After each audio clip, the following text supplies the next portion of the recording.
Assalamualaikum warahmatullahi wabarakatuh. Halo teman-teman semua, terima kasih sudah mampir ke video ini ya. Perkenalkan, nama saya Natasha Maria Delmawati dengan NIM 2019 51143 dan teman saya Nova Sifatul Jannah dengan NIM 2019 51147. Di sini kami ingin mempresentasikan tentang sirup batuk untuk memenuhi penilaian dari tugas mata kuliah Teknologi Farmasi Sediaan Liquid Semi-Solid yang diampu oleh Ibu Apoteker Inrahmi Fatria Fajar, Magister Farmasi. Terima kasih untuk waktunya. Mari kita simak video dari sirup batuk ya teman-teman. Baiklah teman-teman, di sini kita akan membahas tentang sirup batuk. Pertama-tama, apa sih batuk itu? Batuk adalah suatu refleks fisiologi pada keadaan sehat maupun sakit dan dapat ditimbulkan oleh berbagai sebab. Lalu, refleks batuk lazimnya diakibatkan oleh rangsangan dari selaput lendir saluran pernafasan yang terletak di beberapa bagian dari tenggorokan, yaitu epiglotis, laring, trakea, dan bronkus. Mukosa ini memiliki reseptor yang peka untuk zat-zat perangsang, seperti dahak, debu, dan peradangan, yang mencetuskan batuk.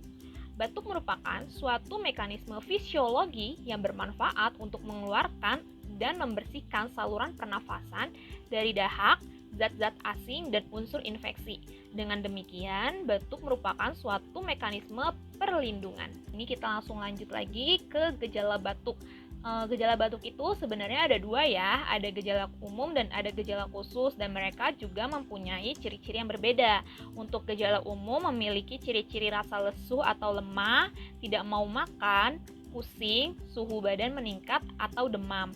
Lalu ada gejala khusus yaitu seperti nyeri dada, pengeluaran dahak, sesak nafas, dan batuk-batuk. Selanjutnya ada penyebab batuk. Adapun beberapa penyebab batuk, hal ini biasanya memicu terjadinya batuk. Antara lain yang pertama ada infeksi saluran pernafasan, kedua alergi, ketiga sebab mekanisme, itu seperti bau, asap rokok, debu, dan tumor paru. Lalu yang keempat ada perubahan suhu yang mendadak. Yang kelima ada rangsangan kimiawi, itu seperti gas. Lalu keenam ada infeksi virus, misalnya virus lesma, yaitu Common Cold, virus influenza, dan cacar air. Yang ketujuh ada radang pada cabang dan hulu tenggorokan, itu biasanya bronkitis atau faringitis. Yang kedelapan ada tumor. Yang kesembilan ada efek samping dari beberapa obat, yaitu biasanya penghambat ACE. Sirup atau sirupi merupakan larutan jernih berasa manis yang dapat ditambahkan gliserol, sorbitol, polialkohol yang lain dalam jumlah sedikit dengan maksud untuk meningkatnya kelarutan obat dan menghalangi pembentukan hablur sukrosa. Kadar sukrosa dalam sirup adalah 64-65%, kecuali dinyatakan lain. Larutan gula yang encer merupakan medium pertumbuhan bagi jamur, ragi, dan bakteri. Sirup terdiri dari zat aktif pelarut, pemanis, zat penstabil, pengawet, pengental, perwarna, pewangi, pasta, dan pengisotonis. Selanjutnya ada contoh obat batuk sediaan sirup. Yang pertama ada dextromethorphan HBr, merupakan kandungan obat batuk antitusif yang paling sering digunakan untuk mengatasi batuk kering. Dextromethorphan bekerja dengan cara menekan refleks batuk di otak sehingga dorongan untuk batuk berkurang. Kerjanya sama seperti kodein, cuman dia bertahan lebih lama. Sedianya itu ada Sanadril mengandung dextromethorphan 10 mg, diphenhydramin HCl atau antihistaminnya 12,5 mg, amonium klorida 100 mg, natrium sitrat 50 mg, mentol 1 mg dalam 5 ml sediaan. Kemudian ada diphenhydramin. Diphenhydramin itu kegunaannya antihistamin dan meredakan batuk. Diphenhydramin merupakan obat antihistamin yang sering dikombinasikan dengan obat batuk antitusif, contohnya seperti dextromethorphan HBr. Sediaannya ada di Sanadril sirup, ya, kandungannya sama seperti dextromethorphan. Yang terakhir yaitu ada noscapin, kegunaannya antihistamin, bronkokonstriksi, dan hipotesis. Cara kerjanya yaitu menurunkan sensitivitas pusat batuk dari rangsangan. Sedianya ada noscapax sirup, kandungannya noscapin 15 mg, gliseril guaiacolat 100 mg, ephedrine HCl 8 mg, diphenhidramin HCl 15 mg, klorida 5 mg, mentol 1,5 mg dalam sediaan 5 ml. Selanjutnya ada formulasi zat aktif obat batuk. Agar penggunaannya tepat dan hasilnya optimal, obat batuk pun perlu disesuaikan dengan jenis batuk yang ingin ditangani. Oleh karena itu, kita harus perhatikan dulu kandungan-kandungan obat apa yang ada di dalamnya sebelum kita membeli obat batuk. Di sini aku akan menjelaskan beberapa kandungan obat, yaitu yang pertama ada dextromethorphan HBr. Di sini dia mempunyai kegunaan untuk batuk antitusif atau batuk kering. Cara kerjanya menekan refleks batuk di otak sehingga dorongan untuk batuk berkurang. Lalu yang kedua ada diphenhydramine dan chlorpheniramine maleat. Di sini dia mempunyai kegunaan untuk antihistamin yang sering dikombinasikan dengan obat batuk antitusif. Manfaat dari obat kombinasi ini untuk mengatasi batuk kering yang disertai gejala alergi seperti bersin-bersin atau gatal pada hidung dan tenggorokan. Cara kerjanya itu seperti menghambat pelepasan zat histamin yang dapat memicu reaksi alergi. Lalu yang ketiga ada pseudoephedrine HCl. Dia ini mempunyai kegunaan untuk mengatasi batuk yang disertai pilek atau hidung tersumbat dengan cara kerja meredakan pembengkakan pembuluh darah di dalam hidung sehingga saluran nafas lebih terbuka dan napas menjadi lebih lega. Dan yang keempat ada bromhexin HCl dan guaifenesin. Mereka ini mempunyai kegunaan untuk mukolitik dan ekspektoran yang digunakan untuk obat batuk berdahak dengan cara mengencerkan dahak agar lebih mudah dikeluarkan dari saluran pernafasan sehingga nafas terasa lebih lega dan batuk bisa lebih cepat sembuh. Lalu di sini ada komponen sirup atau zat tambahan. Sirup itu terdiri dari beberapa komponen. Yang pertama ada zat aktif, contohnya itu dextromethorphan HBr, diphenhydramine HCl, chlorpheniramine maleat, pseudoephedrine HCl, bromhexin, dan guaifenesin. Lalu yang kedua ada pelarut. Contoh dari pelarut itu adalah air, gliserol, propylene glikol, etanol, ether, dan lain-lain. Yang ketiga ada pemanis, contohnya ada sukrosa, sorbitol, sakarin, dan lain-lain. Yang keempat ada zat penstabil, contohnya itu ada antioksidan atau pendapar, pengkompleks, dan lain-lain. Yang kelima ada pengawet, contohnya itu ada metilparaben, propylparaben, propylene glikol, sodium benzoat, dan lain sebagainya. Lalu yang keenam ada pewarna, contoh dari pewarna itu ada sunset yellow, tatrazin, dan lain-lain. Yang ketujuh ada pewangi, yaitu misal contohnya essence strawberry, oleum rose, dan lain-lain. Yang kedelapan ada perasa, contohnya itu ada esensial jeruk. Dan yang kesembilan ada dapar untuk mempertahankan pH.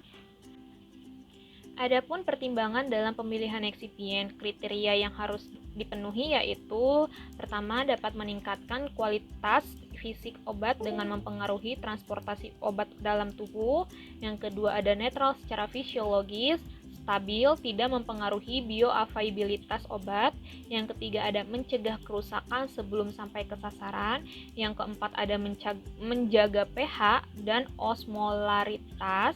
Yang kelima ada menstabilkan emulsi. Yang keenam ada mencegah disosiasi zat aktif. Dan yang terakhir ada memperbaiki penampilan sediaan. Sekarang kita masuk ke sesi formulasi obat. Di sini ada contoh resep dari obat batuk berdahak yang akan kita buat. Resepnya terdiri dari gliseril guaiacolat 50 mg per 5 ml, gliserin 20%, CMC-NA 0,5%, natrium benzoat 0,2%, sunset yellow 0,01%, essence orange secukupnya, aquades sampai dengan 60 ml. Di sini kita akan masuk ke dalam metode pembuatan obat. Sebelum masuk ke dalam metode pembuatan obat, saya akan memberitahukan terlebih dahulu alat dan bahan yang harus dipersiapkan. Yaitu dari alat kita harus mempersiapkan timbangan digital, lumpang dan alu, beaker glass, matte glass, batang pengaduk, Erlenmeyer, pignometer, fixometer, Wald, pH meter, sendok obat, cawan porselen, dan pipet tetes. Lalu di sini kita akan mempersiapkan bahan yaitu GG atau glyceryl guaiacolat, glyceryl, natrium benzoat, CMC-NA, sunset yellow, essence orange, dan aquades.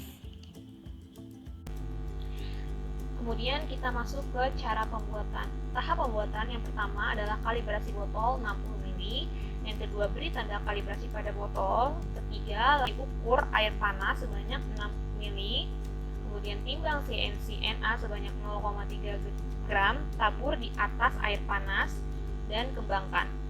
Sisihkan menjadi N1. Kemudian timbang GG sebanyak 0,6 gram, dimasukkan ke dalam beaker gelas dan tambahkan aquades secukupnya, larutkan, jadikan ini massa 2. Kemudian timbang natrium benzoat sebanyak 0,12 gram, masukkan ke dalam beaker gelas lain, tambahkan aquades secukupnya dan larutkan. Lalu tambahkan larutan GG tadi di dalam larutan natrium benzoat. Jadikan ini massa 2. Timbang sunset yellow sebanyak 0,006 gram, masukkan ke dalam beaker gelas yang baru lagi, tambahkan aquades secukupnya, aduk hingga larut, kemudian masukkan larutan dari campuran natrium benzoat dan GG tadi ke dalam larutan sunset yellow. Aduk mereka hingga merata atau homogen. Kemudian, aduk CMC yang sudah dikembangkan tadi sehingga terdispersi dalam air dan tidak ada gumpalan. Kemudian, masukkan CMC tadi yang telah terdispersi ke dalam beaker gelas yang mengandung larutan dari sunset yellow, natrium benzoat, dan GG. Aduk larutan tersebut hingga larut. Kemudian, tambahkan gliserin sebanyak 12 ml dan aduk lagi menjadi homogen.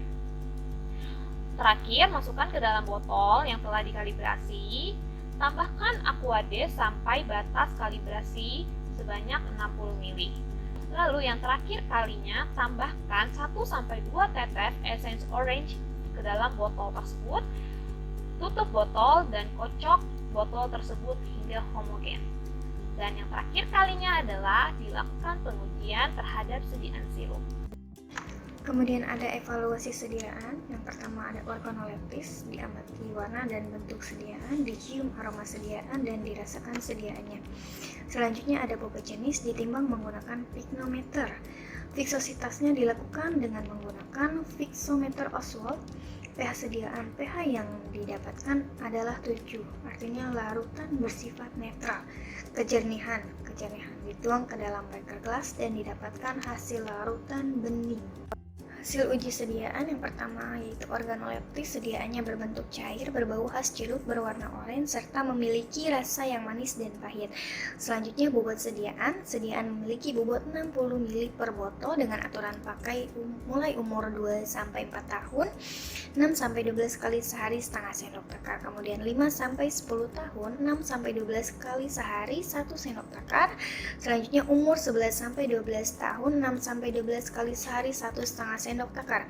Viskositasnya waktu air mengalir yaitu 14 detik atau 14 second. Waktu sediaan mengalirnya yaitu 8 menit 11 detik atau 491 detik. Air sama dengan 0,8904 Cp. Air persediaan sama dengan air kali waktu air. Persediaan dikali waktu sediaan yaitu 0,8904 dikali X sama dengan 1 kali 20 per 1,12 dikali 491. 0,8904 per X sama dengan 20 dikali 549,92. Hasil dari X-nya yaitu 24,48. Jadi viskositas sediaannya adalah 24,48 Cp. Selanjutnya kemasan. Glyceryl guaiacolat atau GG termasuk dalam golongan obat bebas. Definisi obat bebas yaitu obat yang digunakan untuk mengobati penyakit ringan yang dapat dikenali oleh penderita sendiri dan dapat dibeli secara bebas tanpa menggunakan resep dokter. Obat bebas dapat dijual bebas di warung kelontong, toko obat berizin, supermarket, serta apotek. Dalam pemakaiannya, penderita dapat membeli dalam jumlah sangat sedikit saat obat diperlukan. Jenis zat aktif pada golongan ini relatif aman, sehingga pemakaiannya tidak memerlukan pengawasan tenaga medis selama diminum sesuai petunjuk yang tertera pada kemasan obat. Oleh karena itu, sebaiknya golongan obat ini tetap dibeli bersama kemasannya. Kemasan dalam setiap obat batuk berbeda-beda, harus diperhatikan dalam pengemasan dan pemberiannya. Setiap obat sirup harus diberikan label khusus seperti cara membaca informasi label pada kemasan obat. Yang pertama ada bahan aktif, penggunaan, peringatan, petunjuk, informasi lain pada label, dan bahan tidak aktif. Selanjutnya ada contoh kemasan obat batuk sirup. Bisa dilihat teman-teman contoh kemasan obat batuk sirupnya yaitu botol ya. Selanjutnya ada studi kasus. Batuk adalah gangguan kesehatan yang umum dialami siapa saja, termasuk pada ibu menyusui. Minum obat batuk ibu menyusui tidak menjadi masalah, hanya saja para ibu menyusui harus lebih detail memperhatikan tentang jenis obat dan seberapa banyak dosis yang bisa dikonsumsi. Sebab, reaksi yang merugikan pada bayi bisa berasal dari ibu menyusui yang mengonsumsi jenis dan kandungan obat yang tertentu dan aman. Cara penyelesaiannya yaitu menurut studi yang diungkapkan dalam Journal of Human Lactation, ketika ibu menyusui harus minum obat, maka sebaiknya ia meminum obatnya setelah proses menyusui si kecil dengan dosis efektif terendah dan untuk durasi terpendek. Adapun jenis dan kandungan obat batuk untuk ibu menyusui yang aman yaitu Silek sirup, mengandung ekstrak tim, primulae, droserae, altae, serpilli, eucalyptus oil, anis oil, menthol oil, dan sakarin yang dikemas dalam bentuk sirup. Baiklah teman-teman, akhir dari presentasi ini saya akan menyampaikan beberapa kesimpulan, yaitu pertama, batuk merupakan gejala penting yang ditimbulkan oleh terpicunya refleks batuk. Variasi obat batuk untuk batuk produktif yakni ekspektoransia dan mukolytika, dan untuk obat batuk non-produktif yaitu antitusif. Yang kedua, fungsi untuk ekspektoran ialah obat yang dapat merangsang pengeluaran dahak dari saluran nafas atau ekspektorasia. Mukolytika ialah obat yang dapat mengencerkan sekret saluran napas dengan jalan memecah benang-benang mukoprotein dan mukopolisakarida dari sputum.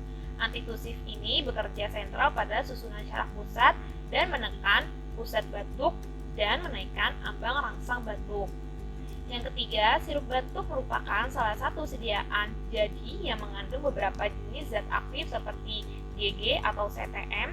Lalu yang terakhir, penggunaan spektrofometer UV vis dengan metode deratif dapat digunakan untuk mengukur sediaan multikomponen. Untuk itu dilakukan pengembangan metode spektrofotometri atau UV visible sehingga dapat menjadi metode alternatif dalam penetapan kadar tablet multikomponen. Dari hasil penelitian diperoleh bahwa nilai linearitas yang diperoleh baik dari keempat zat dengan nilai kurang dari 0,997 dan rentang pengukuran dilakukan di atas batas deteksi serta batas kuantitasi masing-masing zat aktif. Baiklah teman-teman, akhir dari video ini sekian presentasi dari kelompok kami yaitu kelompok 9 mengenai sirup batuk. Mohon maaf yang sebesar-besarnya atas kesalahan kami dalam penulisan atau pengucapan. Semoga ilmunya bermanfaat. Sampai jumpa di video lainnya. Sehat selalu buat kalian semua yang menonton video ini. Jangan lupa like, comment, and subscribe. Assalamualaikum warahmatullahi wabarakatuh.